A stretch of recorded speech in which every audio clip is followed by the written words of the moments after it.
మనకు సహాయకుడైన దేవుడు. ఈ లోకంలో ప్రజలను 2 తరగతులుగా విభజించడం సర్వసాధారణం. ఒక తరగతి ధనికులైతే మరొక తరగతి పేదలు.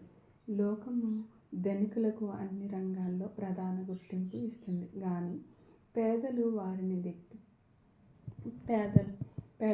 లెక్క చేయదు. యేసు ప్రభువు ఈ లోకంలో పరిచర్య చేసే రోజుల్లో బర్తిలోమయి అను పేద గ్రుడ్డి భిక్షగాడు ఉండేవాడు. అతడు ప్రతిదినము త్రోవ ప్రక్కన కూర్చుండి భిక్షం అర్థించేవాడు. సమాజంలో మాత్రం అతడు లెక్కలో లేని వ్యక్తి. యేసు ఆ త్రోవను వస్తున్నాడని విని ఆయనను బిగ్గరగా పిలిచాడు. యేసు ఆ భిక్షగాన్ని పిలుపు విని అతనికి సహాయం చేశాడు. బైబిల్లో ఈ విధముగా మాటలు వ్రాయబడి ఉన్నాయి. నా తల్లిదండ్రులు నన్ను విడిచినను యెహోవా నన్ను చేరదీయును. కీర్తనలు 27:10.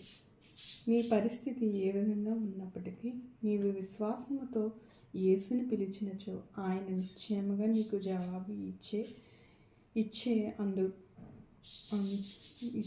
ఆదుకుంటాడు.